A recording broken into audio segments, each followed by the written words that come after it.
Romola, great to see you at FrightFest. Thanks so much for having us. It's like, film's, been around for 2 years. What's taken so long? Yeah, I know. What's happened in the last 2 years? Nothing. We've just been sitting on our hands. Yeah, well, no, we were at Sundance in 2019, and then not long after that, there was a major world event. So that has delayed our release, but here we are, and it's amazing. It feels even more thrilling to be here now. Yeah. Now, listen, you are a horror fan, but of course your CVs, you're in Earwig, we know that. But you haven't done any, so why? What's going on there? Well, I think, like when you're an actor, you don't choose every single avenue that your career takes, So you have, I've been incredibly lucky and had a really incredible and varied career with lots of wonderful directors, but I would have loved to work in horror as an actor. But when it comes to making films, when I started writing, there was always a very dark sort of sensibility that I think maybe wasn't being satisfied entirely in my acting career, that has been sort of channeled more into my writing. One of the first things I ever wrote was a ghost story, and then after that it was just, lots of projects with a dark material or a sort of fantastical or horror bent to them, and so that's been a much bigger part of my work as a writer and director. Were you always going to sort of make your feature debut as a horror film, do you think? Always on the cards? Well, the very, very first, if we're going all the way back, the very first feature I ever wrote was, it was more of a ghost story. And then, I worked, my short was very much more a drama, but it had very dark subject matter. And then, I've written things in the, science fiction world, and then a couple of things that were horror films as well. But I think if you're trying to kind of explore quite extreme, dark emotions, then obviously this space is the space that those obviously fit in. So, yeah. It's a very unique film. Because it's like made up mythology, everything like that, and then what it's about.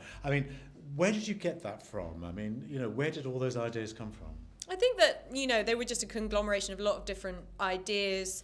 I'd read a book that was about a sort of society, a non-fiction book a society coming to terms with war, and how you as a society kind of process the kinds of the changes that happen in people when they're in conflict, and then what you do with those people after conflict. So that had kind of fed into it. But then also, as you say, there's a kind of fantasy element to it as well, which was really just, ideas of things that I'd seen that of like pre-Christian things, like objects that I'd seen in museums that were like from early Britain. And then there were ideas of like revenge and kind of coming up with a kind of karmic revenge that were all to do with sort of, earlier like Roman ideas or pre-Christian kind of mythology that kind of got fed into the film. How long did it take the film to take the script to write?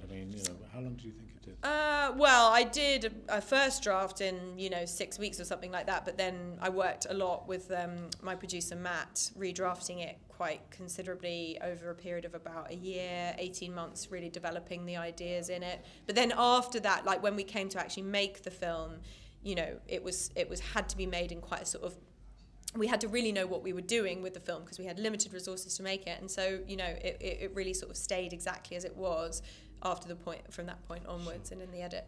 Now, getting Alex was, a major coup. We loved him in God's Own Country, of course. Is that where you saw him and you thought he was perfect? Yeah, I think there were a number of names that were kind of initially thrown in the hat. I didn't have an idea of who I wanted to play that part. There were some names that were sort of thrown in the hat initially, but he was someone that I just knew was so good, so obviously such a kind of good and kind man, and that's exactly what we needed for the audience to be kind of have 100% of their kind of eggs in that basket emotionally. So he was the obvious. Yeah, because you said you see him as the hero of the piece. Very much. Yeah, it's a film where I think it's constantly playing on the audience's prejudices, hopefully, and so their understanding of him as a hero needs to be very much kind of intact at the beginning of the film.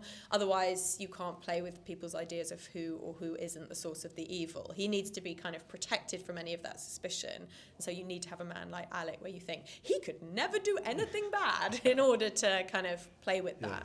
Now, Imelda Staunton, she gets it just right, like mischievous, evil, funny. It's a great part for her. Did she sort of just like lap it up? Did she want to do it? Yeah, there was only one part where I was like, this is somebody I had an idea of who I wanted to play that role, and you sort of think, well, I won't ask them because they're not going to want to do it, and then other people say, well, you should ask them. You never know, they might be free. And she said yes straight away. And I'd worked with her before as an actor, and she was just brilliant. She really understood the humour in it as well, and that she could have fun with the role, and that I wanted her to, and she was amazing. It was incredible to work with her.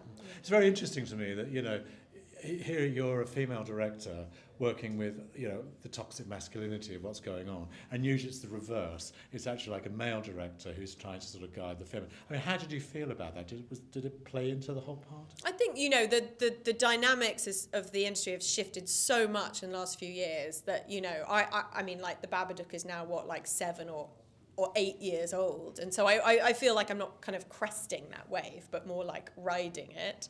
But yeah, it does change the dynamics on set. I think particularly in genre where there's an expectation that they're going to be, very male. Well, actually, that's true for all genres. There's an expectation that it's going to be a very, very male environment. I mean, that was my experience as an actor for 10 or 15 years, that it was almost an exclusively male environment that you were coming into, and that really changed the dynamics on set. But that's really changed in the last few years. So we weren't we weren't right at the very tip of that change.